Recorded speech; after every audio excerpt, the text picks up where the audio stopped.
कलयुग में मलिनता की प्रधानता रहेगी।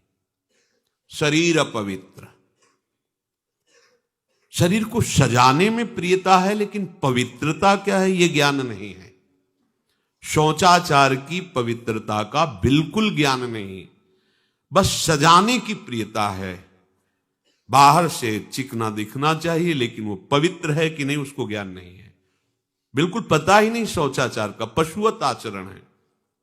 देखने को मिलते हैं खड़े खड़े लघु शंका कर रहे हैं, मुंह में बीड़ी ऐसे, वही जनेन्द्री को छुआ ऐसे कर, ना हाथ धोना, ना आचमन करना, न पैर धोना, बिल्कुल पशुता का आचरण है। भला पवित्र शरीर है तो मन तुम्हारा पवित्र कैसे हो सकता है? तुम्हारे आचरण अपवित्र हैं, तुम्हारा शरीर पवित्र है। शौच गए वैसे ही, जैसे हाथ धोया उससे साबुन जो बस ऐसे निकल पड़े कपड़ा, वैसे सब अपवित्र, पूरे घर में वो पूरा घर अपवित्र। तो समझते हैं कि हम बहुत स्वच्छ, बहुत वीआईपी है। वीआईपी का मतलब बहुत अपवित्र हैं, उनको ये ज्ञान नहीं।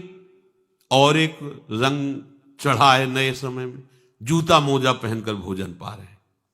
देखो कैसी, अरे साधारण आदमी जिसको कोई शास्त्र से मतलब नहीं, किसान आदमी जो बैठ हाथ पैर धो करके पीढ़ा पे बैठ करके भोजन पाने जाए, इतनी पवित्रता तो हमने गांव में देखी है। बिल्कुल शास्त्र नहीं जानते, कुछ नहीं, पर भोजन पाना है तो हाथ पैर धोए और लकड़ी के पीढ़ा में बैठ के और जय भगवान हाथ जोड़ करके जमीन पर बैठ के भोजन पाए। आज चाहे वो चमड़े का जूता हो, चाहे ध्यान रखना, चमड़े की बेल्ट पहनने वाला और चमड़े के जूता पहनने वाले को गौ हत्या का पाप लगता है।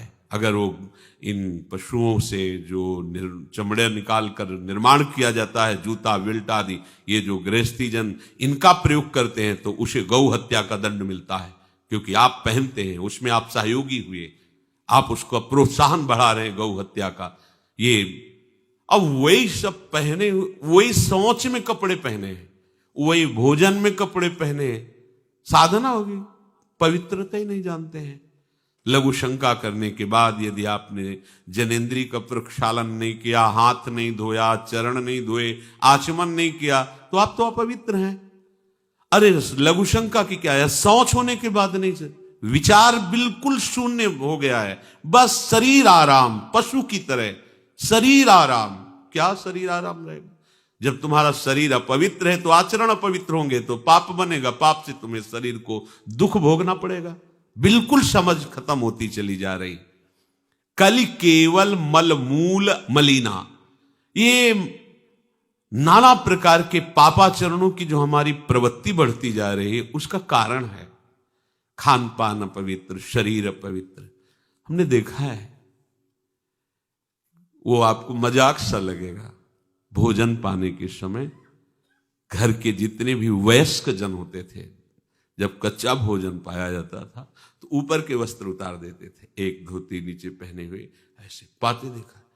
बाद में विचार कितनी पवित्रता, क्योंकि वो कपड़े पहनकर बाहर कार्यों और ऐसे जल लेकर के ऐसे आचमन कर हाथ जोड़कर थोड़ी देर, किसान आदमी, वो कोई साधु महात्मा नहीं, कोई वैष्णव नहीं, किसान आदमी की बात कर रहे हैं। हाथ में जय बोल करके प्रभु की फिर प्रसाद पाए, जय हो भगवान आपकी। आज परोसने में अगर कहीं रोटी छू गई परोसने वाले को तो डांट लगती थी, पूरी रसोई जूठी करेगी, रखे यही थाल, हाथ धो, दूसरी थाल मिला।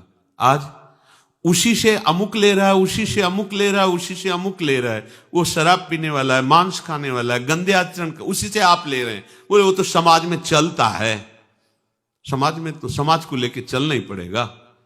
भाई समझो, पवित्रता अति अनिवार्य है, इसे आप समझो। अगर आप अपवित्र पशुओं जैसे, तो आपकी बुद्धि भी पशुवत आचरण करेगी, आसुरी भाव को प्राप्त हो जाएगी। पवित्रता शरीर की आपको एक फल देगी कि आपका मन पवित्र होने लगेगा, क्योंकि शरीर से आसक्त मन है और मन से आसक्त आप हो। जहां आपका मन पवित्र हुआ, अच्छे विचार, अच्छा मार्ग, अच्छा निर्णय बुद्धि करेगी, आपको आनंद मिलने लगेगा। ऐसे नहीं है कि आप जैसे पशुवत आचरण करें। बड़ी अपवित्रता बढ़ रही है, अपवित्रता को तो कोई समझ ही नहीं रहा इस विषय को। कैसे कैसे हमको तो ऐसा भी किन्होंने बताया कि कहीं कहीं ऐसा भी है कि शौच में पानी का ही प्रयोग नहीं होता हो है। हाँ, टिश्यू पेपर कह रहे हो। विचार करो यार, मतलब कहां पहुंच रहा है हमारा। वो कहते वीआईपी लोग हैं, वाह है ये वीआईपी लोग। अरे बिना जल के कैसे प्रक्षालन हो जाएगा, कैसे आप पवित्र कैसे। पर पवित्र होना किसको चाहिए, वो तो पशुवत आचरण है। कलि केवल मलमूल मलिना, पाप पयो निधि जन मन मीना। जैसे मछली जल में ही केली करती है, ऐसे कलियुगी प्राणी का मन पाप में ही केली करना चाहता है। अपवित्र विचार, कैसी कैसी मलिनताएं बढ़ती चली जा रही। रसोई अभी बनकर तैयार नहीं हुई और ऐसे सो खड़े खड़े वही रसोई, क्या पछता है। अरे एक बार बन जाए उसे थाल में लगाओ। हम नहीं कहते तुम भगवान का भोग लगाओ जाके, नहीं वैष्णव हो, नहीं भजन कर, कम से कम थोड़ी तो पवित्रता। एक बार थाल लग जाए, हाथ जोड़ो, अन्न को ही प्रणाम करो। अन्न ब्रह्म उपनिषद में आता है, ये अन्न ब्रह्म है, उसे प्रणाम करो। वह हमारे जीवन को पुष्ट करता है, हमें भगवत भाव प्रद। हाथ जोड़कर कहां हाथ जोड़े, वो तो जूता पहने वैसे ही सब, कोई खड़े खड़े खा रहा है, कोई मतलब ये हो क्या रहा है। हमने देखा है पहले बारात आती थी तो पट्टियां बिछाई जाती थी, गोबर से जमीन लिपी होती थी, दो आदमी पात्र ले खड़े, सबके हाथ पैर धुलाए, सब बैठ गए, फिर सबको परोसा, माताएं मंगल गीत गा रही, परोसा जा। कितना पवित्र होता था। आज कोई ऐसा कम ही मिलेगा जो शराब न पिए हो, कोई ऐसा कम ही मिलेगा जो उद्दंडता न कर रहा। पशुता बढ़ रही ना, कैसे कल्याण का तो शब्द ही नहीं उनको कि कल्याण क्या, उनका यही कल्याण है, बस जनेन्द्री रसेंद्री की तृप्ति होती रहे, उतना ही वो सब कुछ समझते हैं।